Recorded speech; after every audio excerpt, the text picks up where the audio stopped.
So I was thinking about like the seven different roles that your role is at OAT and what like alignment means. And I was thinking about the role of solutions architect and engineer, the role of customer and client success manager, the role of head of operations, and the role of like CFO.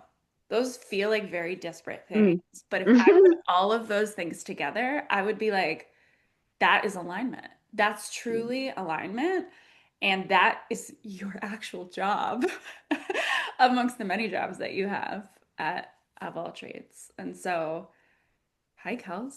I'm excited to have you and talk to you about this. I'm Britt, the founder of All Trades. We are building a company truly in the future of work, a different way to work, and a different way to build teams. This is just about how we do that internally and also how we are continuing to educate people on ways they can do this themselves, and bring kind of this way of working into the world. And so, Kelsey, you are our head of alignment. What does that what does that mean to you? How did we get here? I don't even giggle. It's so funny. Yeah. I really appreciate you reflecting that back, all those different pieces, because it feels like what it is just making sure, are we paying attention to this? And are we also paying attention to this? And are we also paying attention to this all at the same time? And going back to what dynamic teaming is anyways, is like getting rid of functions and actually solving problems. So the problem is alignment. We're not solving the CFO problem or the solutions architect problem, customer success problem. It's more so this business, not ours, OAT, but the people we're serving, client business XYZ, is going to be successful if these things stay aligned. So if there isn't one person keeping an eye on all of that at the same time, necessarily need to be one person. I think a lot of organizations in the past have been successful with having a CFO and a head of customer success and a head of product and things like that. And it's not like I've become all of those people at once. It's more so I'm listening to the health of each of those things and making sure that those blockers are removed and that they're having a conversation, that there's coherence between all of those things, because otherwise the business isn't going to actually get to where it needs to go. And I think what we're breaking down with, as uncomfortable as it can be sometimes, is the hard conversations that need to happen between those heads sometimes, where like finance comes up against product or product comes up against customer success or whatever it is, being like, no, we're on the same team. Yeah. Turns out we are on the same team if we want to get somewhere. Turns out we're the same person, actually. Yeah, yeah, Well, that's what's yeah. funny too, is like when I started Double Trades, as all founders do, like the founder it was me, and I was reaching out to founders saying, "Hey, I want to understand what weird constellation of stuff that you have that is a drain on your business. What do you need?" I would have that conversation. That's like a resourcing HR talent conversation. That is a how much money do you have to invest in people resources and perhaps technology resources too to get yourself from point A to point B. From there, I was the solution myself. So I was the product and I would say, "Hey, I'm going to do this group of weird things and you're going to feel immediate trust because I'm a person on your team. You're going to feel like my incentives are aligned with you, like a team member, because I care about you. I care about the work we're doing, and I'm doing the work and I'm connecting all the dots." And then at the end of it, I'd be like, "Okay, well, we did this thing. That's awesome. What else do you need? Has something changed along the way? Hey, I'm going to raise my hand. I've been doing this. I've been doing all of this product stuff for the last 3 months. It doesn't seem like we need that anymore. Really looks like we need operations now. Can I go do that now?" And you'd be like, Mm. "Cool." That was everything. And that was me. And so as this business has matured over the past 4 years and almost five, you go through the founder-led thing where it's like, okay, now I need to give away my Legos and have a person doing the role. And it Yeah. was never, I need a client success person. I need the CFO. It was like, I need a mini version of all of those things. And that's not a chief of staff. That's not a COO. That's truly alignment. And this is like always been your superpower on the ground and outside, Mhm. like working with clients since you've started with OAT, but also as a thought partner and a leader to me, on the Hmm. team. That's made it really natural for us to even decide what alignment is? Right. Right. Like it started happening and we were like, what do you call this? Like, what am I actually up to? And what are you actually up to when we're having these conversations, hmm these moments of thought partnership? Yeah. I think of the many things that make you extraordinary at this, outside of your incredible operational and technical brain, to solve these problems systematically, you are like the goat of all goats, generalist of all trades, as we call internally, like of the heart. If I could like look at the Hmm. spectrum of all of the people on the team, like you are human and heart. And so I feel like this concept of like human reciprocity always sits deeply in your like ideology, how you work internally to clients and what you bring as part of OAT. So I'm curious like this concept of why is mutual reciprocity the thing that we need to optimize for and not solving this initial problem that we said we were going to solve, making this business Mm, impact and hitting the mm. OKR in the way that we said we were going to do it, hit like checking all the boxes in the scope that we all agreed on in the beginning. Like, why, how is that different in terms of like actually delivering what we do and what clients need in a different? Yeah. My initial response is, how deep can I go? As Deep usual. as you want. Let's see. Okay, okay. Um, so in what it keeps coming back to and boiling down to for me and I think everyone in this experience as like the work world is changing, the world is changing, um, really understanding just how much systems and the way of working and our society and culture actually is doing us a disservice in terms of sustainability, of course. And these power over structures conditioning us so deeply to live in this paradigm of if I do this, I will be safe. If I do this, I will be happy. If I do this, I will be accepted. And that fear drives so much survival and comes into our rooms so intensely that fear ends up driving the conversation in very objective, totally reasonable, logical conversations where fear doesn't need to be in the room and somehow it's driving it. And so it would be like, we want to build a house of Legos and we've got two blue, six yellow, and three green. And someone might be sitting there and being like, okay, but my job is to get all six Legos into the build. And that, because if I do that, then I survive. And that it's so unconscious. It's so just the way our society is built right now. I see we're building a different future, we're building a way out. But right now, that is what's happening in these conversations. I feel it in me sometimes, you feel it in you, we feel it in our goats. And so, as we're inviting people to work a different way, both on the generalist side or on the client and project side, there is a natural and necessary re reorientation in all of us that needs to happen together. We have to do this together of pausing and being like, how do we build this so that it's actually sustainable, which is reciprocity? Because in every moment, the organization or the business is asking for a different thing. And so if we sign off on scopes and then just go, the organization is stuck in time at the moment you sign the scope. I love that. And Yeah. that's not how time works. We're like time is now, now, now, now, now. The scope is now, now, now, now. The team needs to be now, now, now.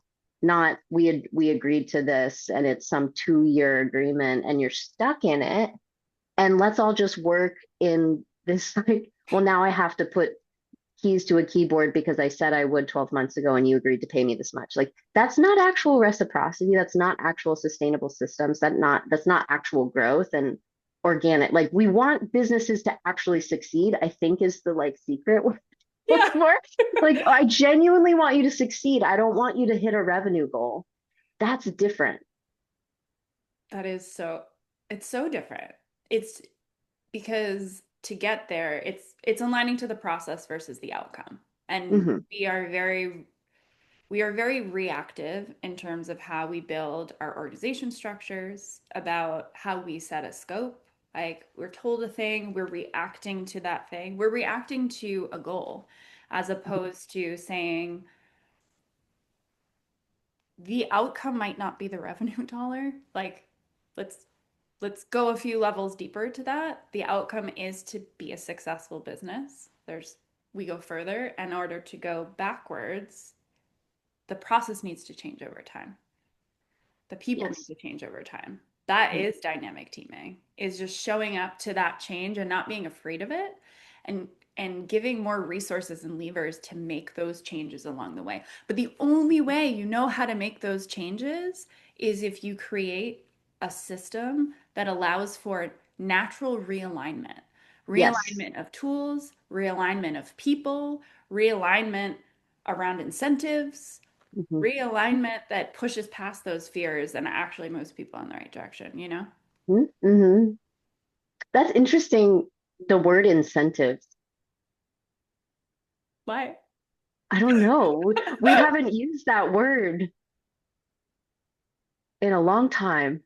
I haven't heard that word in these rooms in a long time. I'm like, oh, what's an incentive? Because my incentive as a generalist, going back to being a generalist, Yeah. I just love building cool shit. Yeah. And I love helping organizations do it. Yeah. And the goats that we love that enjoy being a part of our model the most have somehow found, through the grace of their own path, the ability to hold the excitement and creativity of like, I love helping people and I love building cool things alongside the tempering of, and this is a new model and it's a new way of working and it's a little edgy because there isn't guaranteed security.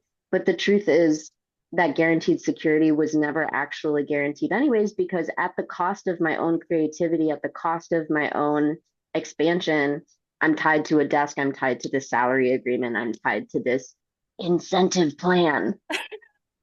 So I don't know, the word incentive just like did all things for me. I was like, oh my God, incentives. Well, because I think it has a really itchy connotation in terms of like business jargon, right?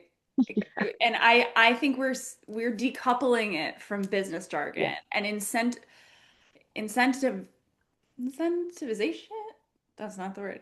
In, I don't know. It could be maybe we don't know it because we don't incentivization. like it. We don't like it. I That's haven't even given this word enough time of day to know what the ization of it is. So it's really actually it's alignment. Understanding what I want, understanding what you want, trying to, right? Like Oh, that just made my heart go. connecting It's those turning incentive into alignment. There's things. no such thing as incentives. There's actually just in the field of prosperity, in the field of generative activity, right? Like we talk about these like revenue generating activities. We actually just want generative activities. It's like I'm either contributing to the bottom line ultimately because I'm giving my creativity, my joy, my connection, Yeah. or um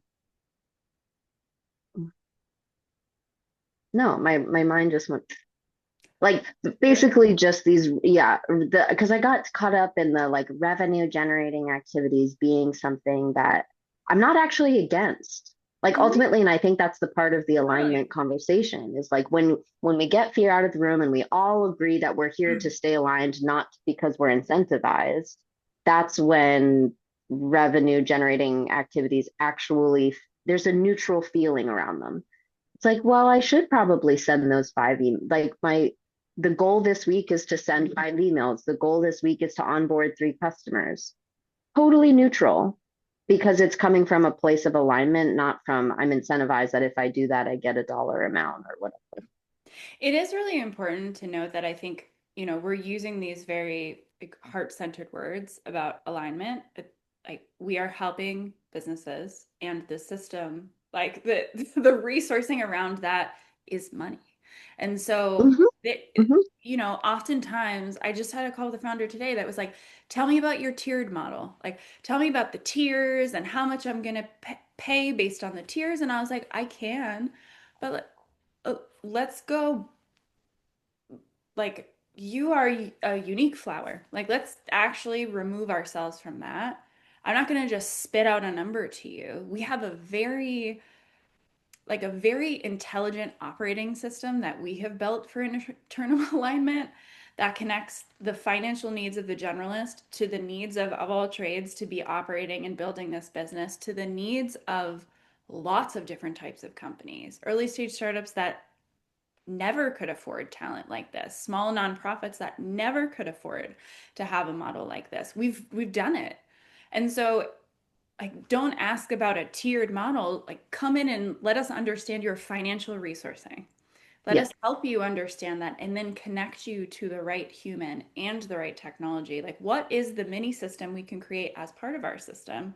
And then how can we change that over time? Because the fact is, what you think your resourcing can, should, will not be that. And the Hmm. and oftentimes when you get set into these scoped, this is the scope, this is the thing, it breaks the model because there's no dynamism in that. There's no Yeah. flexibility, but we can intentionally design that from the beginning. That's the Yes. starting point, you know? Yes. Yes. Exactly. And that kind of an agreement that is, I mean, this goes back to the nature of agreements, making, breaking, and changing agreements with care. Like, when's the last time you saw that in a contract in the business world? But the truth is, like, I'm doing this, by the way, so I can put food on the table, so I can feed my family, so I can give my children what they need to grow up to be amazing humans, so that I can enjoy my life. Like whatever the incentive is for me to make money, ultimately, it would be nice to be in a reciprocal agreement with you of like, I genuinely want your business to succeed, by the way. That being the baseline of the agreement of me beginning to build systems and tools for you. And then the organization being like, and I genuinely need your help. So let's find the right size agreement for us. And it's not going to be a white pager, like a 1 pager white, like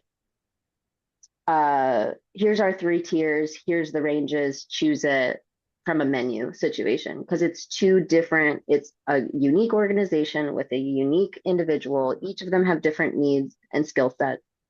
And there's a unique chemistry there that's going to be at this specific size. It came to me as you were talking is just how it's the mutual agreement that we will grow together in change. And Yes. actually, the safety is that agreement about change. So when you are in a traditional operating structure, in a traditional org chart, you are agreeing to terms without understanding that things will change.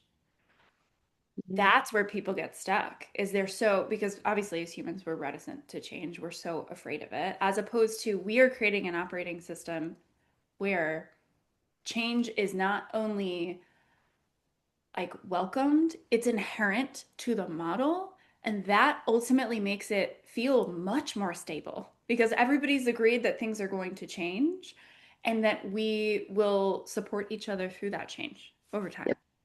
you know? Yep. Yep. Yep. Yeah. And then there's, oh, so this brings in the sovereignty piece Mm, around the safety to change.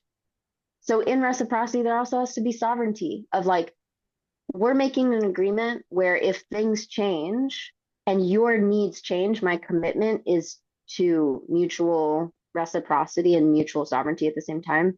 that it's not your responsibility as my employer to abandon or step away from or neglect the needs of the business in order to maintain your agreement with me, right? So like those terms, and then same thing on the generalist side of, hey, organization, if my needs change, it's not your responsibility to take that on. I decide what my life looks like. I decide Yeah, what how much money I do or do not need, want to make, things like that.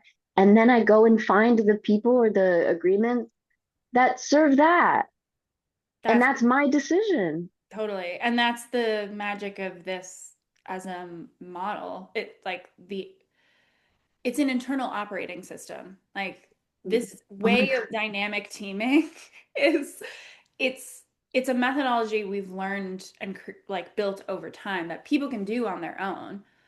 We've Totally. also built the operating structure internally, whether it's the internal technology tools, the relationships with extraordinary generalists, Mm, the way to connect those two things together, and this crucial additional piece of consistent, thoughtful, human-centered alignment that connects yep, all the dots. yep, So yep, like yep. dynamic teaming is absolutely possible. And we like I hope this becomes, it seems to be that it will become more and more pervasive as the world changes faster and people need to work in totally different ways and the org chart is no more. And I'm really proud and excited that like we're learning and building over time this operating infrastructure that's growing alongside Mhm. the way that, like this model is working. Yeah. And that brings in then the like, so we were in sovereignty and now my mind is going to the community piece. Mm, Because the truth is, I was a solo generalist before I met you. And I was like, I don't know how, I mean, this sucks, working by myself for different organizations, not having the community. But then also, sometimes I'm not all the things, but I'm working for this organization that really needs a go-to-market strategy or customer success or finance advising. And I'm just like, I'm good enough, but I actually think someone might be has different experience and I could help with that. And the ability then to say, hey, goats, we're going to help this one organization do well.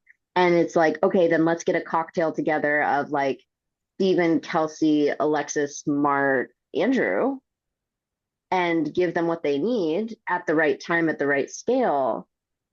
It could just like in my body I get the feeling of abundance, of support, and it's generative because we're bouncing off of each other. The organization feels supported and it makes space for me to then help other organizations because I'm not carrying one project all by myself. hmm And so there's something, it's so new and it takes a lot of practice and kind of like, is it safe to work this way? I'm going to try it and see what happens. And I think we see this with the goats that come into our orb, into our atmosphere, our ecosystem. They're like, wait, so you can guarantee I might like get one project at first. And it's like, yes, yes, there might be like one match at first, but over time, you start to become your skills start to match others and then one project turns into two projects turns into that many and that's not guaranteed for me. It's never been guaranteed for you. Bless your heart as the founder being like, I'm going to go start this thing. I don't know where these clients are going to come from. I don't know where these goats are going to come from, but I believe in a world and a mission and a place where creativity thrives. I have a skill set and somebody needs it, and it's not always going to be that way, but I trust the flow of like if I give, I will be received, and vice versa. Totally. It's Yeah. it's how different we are and why it's so hard to describe of all trades as a company because I'm like, well, we're not a marketplace, but there is a little bit of the feel of the matching, right? We're not a recruiting agency, but it is our job in aligning the right human to the right human to make that match. That's part of it. There's a choice that's involved, a reciprocal choice, and making sure that feels really good. We look more like an agency, mostly because if we look like a company that does have stability for the people that are doing this work. Like the people that have been working in this way are full-time employees, are long-term contractors that do have what was once promised in a full-time company in a Mm, different hmm. way. Yeah, yeah. That's the model that as we do more of this, as we continue to grow sustainably, we can support more people. The system supports more people, so we can Yep. have that Yeah. as part of it. Yeah. Um, but that trust is developed and built over time on both Mhm. sides. Even when we start with new founders, it's like, okay, we're not going to put you in a 1 year consulting contract. The amount of times that your company is going to change in a year is infinity. We're Mhm. also not going to Mhm. start you with a 1 month engagement because that's just project based. I'm going to get in and get out. That's not what we're doing. We're building with you over time. So let us be with you for the next 3 months, doing a bunch of stuff to get started. We've listened to you. We've aligned how much money you have for this fuzzy scope of stuff that you need done for this person who's going to show up with care. At that point, like strap in because we're here to go along for the ride with you and add more goats to your company. Add less. Give more of the same goat. Have the same goat change their work Mhm. that they're doing. And this is how over time we've been like, "Oh, wow, wait a minute, been running this company for years and we've had lots of the same companies just stay and stay and stay, Mhm. Mhm. Mhm. I Ah, just have so many maybe. examples in my head of the ones that have been around for years and have flexed in and out and up and down, and it wouldn't be the same for them or for us if those weren't relationships weren't there. Like I actually can't imagine going back to a traditional company where there's like a salary and all of that stuff. It just would feel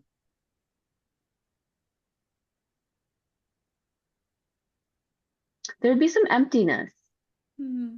for both the leadership team, I think, for me, and then also the team members, because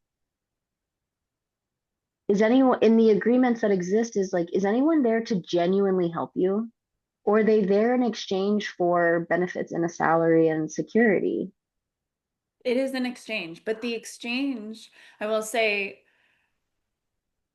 I believe you can build a team fully dynamically, but I believe in a world of generalists and specialists. And I think that as you have clear inputs for specific roles, having an org chart of specialists with defined roles where that's the thing that's awesome. Like, Mhm. but generalists, the fuzzy stuff, the stuff that's always going to be moving, every single company's always going to have stuff that's moving. That Mm-hmm. that putting that in this model adds slack to the system. That's what you're Yep. doing, right? Like Yeah. you're creating Yeah. slack to something that's rigid and then it can move. Yep. Yep. Yep. Yep. Yep. Why I building like, get built so that they can move in the wind. Yeah. Reminds me of a bridge, the architecture of a bridge. Like you've got like your poles and then you've got the parts that can shift and move. But yeah, I'm just meditating in this moment on that. Like the specialists part, actually, specialists can thrive more in an organization where there are generalists. And we've seen that time and time again. And so their agreement even starts to shift, even if it's a full time salary and benefits. And we want you here forever because you are just like the best at what you do. Even they have more room to grow and expand and change because they're not bogged down by what the missing pieces of the vague and messy parts are. They're actually truly supported to just stay in their specialty. It's really like it's really changing the system. Just totally changing the system overall. What what from your standpoint are the costs of misalignment? Like we Mm, know the importance of alignment and the levers of alignment, like finance, people, technology. human feelings trickled through like this little Yeah. system. Yeah. But without this existing, like what is misalignment? I think the biggest one of, and maybe so the most obvious, is that relationships end when prematurely, and the full potential of the agreement isn't ever seen or realized.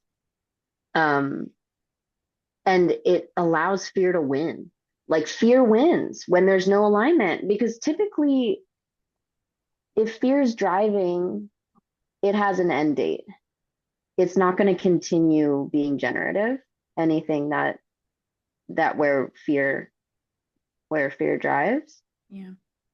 So I know that sounds like fleeting and like woo woo, but from a bottom line perspective, I think you and I both, and many people, if they reflect on it, if they looking back on the cost of being in agreements, personally or professionally, that are driven by fear and that stay alive and are not either made, broken, or changed with care, have incredible impact of debt over time.